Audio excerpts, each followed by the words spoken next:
Then the Lord said to Moses, "Go to Pharaoh, for I have hardened his heart and the hearts of his officials, so that I may perform these signs of mine among them, that you may tell your children and grandchildren how I dealt harshly with the Egyptians, and how I performed my signs among them, and that you may know that I am the Lord." So Moses and Aaron went to Pharaoh and said to him, "This is what the Lord, the God of the Hebrews, says. How long will you refuse to humble yourself before me? Let my people go, so that they may worship me.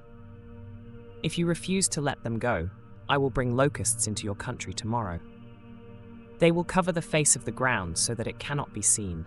They will devour what little you have left after the hail, including every tree that is growing in your fields. They will fill your houses and those of all your officials and all the Egyptians, something neither your parents nor your ancestors have ever seen from the day they settled in this land till now."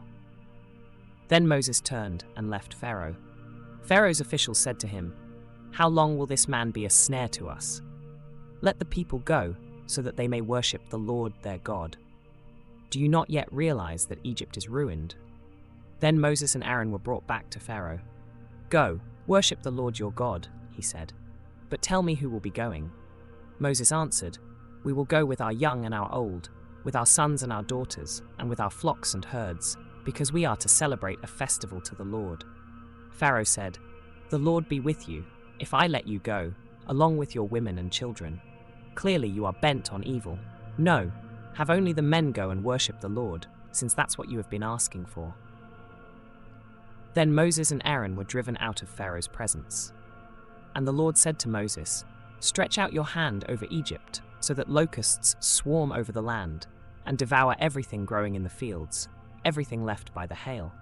So Moses stretched out his staff over Egypt, and the Lord made an east wind blow across the land, all that day and all that night.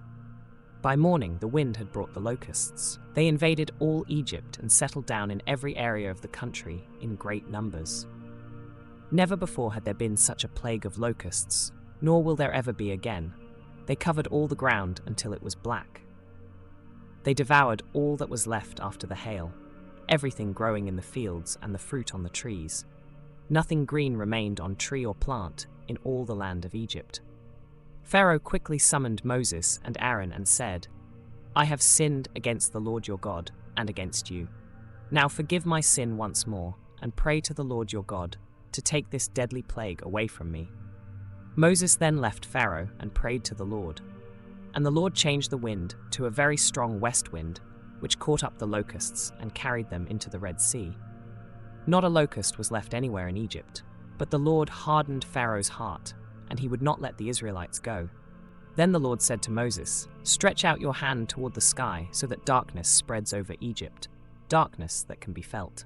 So Moses stretched out his hand toward the sky, and total darkness covered all Egypt for 3 days. No one could see anyone else or move about for 3 days. Yet all the Israelites had light in the places where they lived. Then Pharaoh summoned Moses and said, "Go, worship the Lord. Even your women and children may go with you. Only leave your flocks and herds behind." But Moses said, "You must allow us to have sacrifices and burnt offerings to present to the Lord our God. Our livestock too must go with us. Not a hoof is to be left behind. We have to use some of them in worshipping the Lord our God. And until we get there, we will not know what we are to use to worship the Lord." But the Lord hardened Pharaoh's heart, and he was not willing to let them go. Pharaoh said to Moses, "Get out of my sight. Make sure you do not appear before me again. The day you see my face, you will die." "Just as you say," Moses replied. "I will never appear before you again."